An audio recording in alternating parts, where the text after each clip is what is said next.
And you can see also here that minus 60 minutes in hypertension can also have a good result. So the point is that if animals are normotensive and hypertensive, the same treatment cannot work equally. We have to find some other solution. And these are some examples. Hypertensive animals showed more neuronal damage compared to normotensive. They have TNF-alpha plus 30 minutes and minus 30 minutes at same kind of nitric oxide synthase upregulation. And also INOS we have seen normotensive and hypertensive after treatment. And here is the same situation. So minus 30 minutes in hypertensive and plus 30 minutes in normotensive rats after heat stress produces neuroprotection. Almost equal. So we can say general conclusion that antibodies could be effective depending on what kind of antibodies you are using, at what level you can still have neuroprotection in different animal models. And we have support from various organizations, different funds, and not reading them.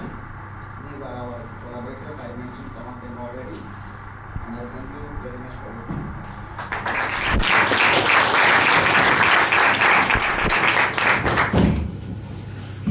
Thank you, Dr. Sharma. Now the lecture is open for discussion. Mr. Salomone.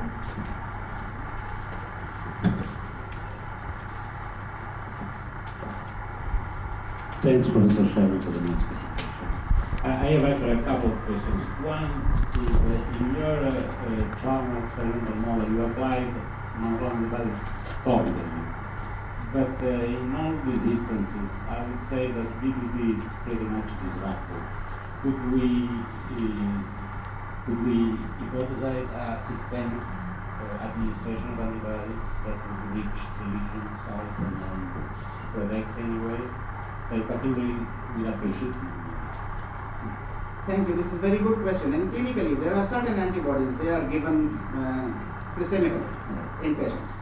And the point is that when we are doing these experiments, at that time these antibodies were very expensive. So we do not know that if we give intravenously how much portion of this antibody will reach and how much time it will take. So we decided to do topically. There is also one reason that, in Sweden, if people are injured, they can be transported to the nearest hospital within 30 minutes using helicopter services. Because the state is funding, there is no health insurance in Sweden, it's covered by government. So what they want that we should delay the changes. We cannot protect the changes. If there is some injury in motor vehicle accident somewhere else, then when the patient is being brought to the hospital, something should be done immediately so that some changes get corrected. So if we can delay those changes for even 30 minutes or 1 hour, this is a great help. And the same situation is prevailing in war type situations. If our soldiers are injured in the battlefield, they should be transported to the specialized unit. And the idea is that we should do something to immediately treat those wounds so that it will be delayed until they are getting qualified treatment. So these are the objectives we are doing. So many topical applications we are doing and trying, but your question is very valid. I think you may focus. Now the other question is more general. You know that in Alzheimer's disease there is a huge investment, billions of dollars in the immune strategies.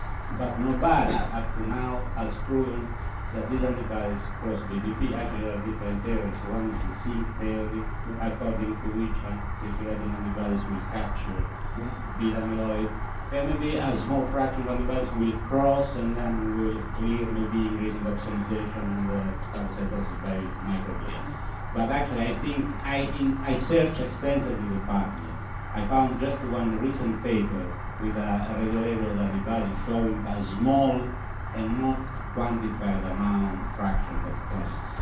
My sense is that they don't cost. What do you think? Or not substantial. Well, I think there was a period in Alzheimer's disease, and Berislav Lokovic is very reputed Alzheimer's disease investigator in the United States because he has over still $20 million to look at Alzheimer's disease cases.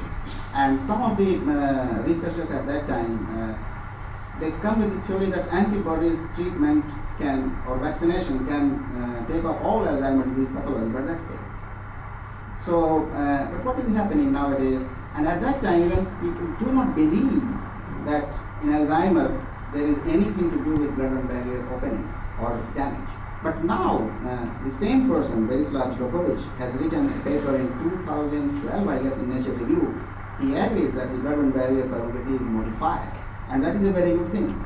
So the other theory from King's College London, degli and other people believe that if the barrier is opening, then probably it is for reverse transport, so that the patients are cured. So these things are very controversial at the moment. I believe that according to our very small experiments in Alzheimer's disease, that's why we are using nanodrug delivery. I believe that the blood-brain barrier permeability is increased in different models, like either you use a beta infusion or you use transgenic mice. We have seen leakage of albumin, serum albumin, and if some drugs we are giving at certain time, in this case nanowired cerebrolysin, we can reduce blood-brain barrier permeability. And in that case, some of the pathological things are improved, but these are only up to 3 weeks. So that's the point. I believe that monoclonal antibodies can enter under such circumstances if the disease is modified up to a certain extent. And then it can bind probably and may have some help, but I mean, still many things to need to do. Any other question? Yes. Thanks for your talk.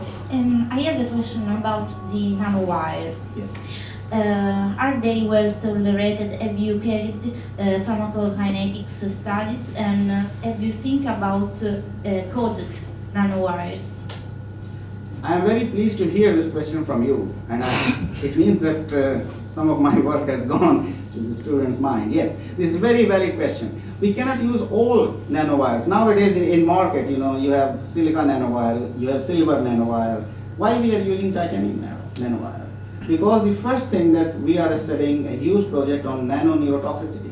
What are the nanoparticles? Then those can produce directly neurotoxicity in small doses. Titanium oxide, so far in our hand, and also some publications, I don't recall the author, but in 2005 there was a publication from Germany. They have given even 500 milligram titanium nanowire in mice and studied different organ pathologies, including brain. They did not find anything up to 1 week. And in our hand also we have tested. Titanium nanowire is the most innocuous in our hand. So therefore at the moment we are using titanium nanowire. We are tagging drugs with that, with a special preparation, and we are using. Of course, it depends on what time and how long titanium wire can be circulated in the body to produce damage. But in our hand, at least up to 6 weeks, nothing happens. Those animals receive only titanium nanowires. We can't see any neuronal pathology so far. So that is the reason we are concentrated at the most. Even gold nanowires have some effect on toxicity. Thanks. Any other question? No. If not, we can move to the next speaker. Thank you again, Dr. Sharma, for your contribution to the school.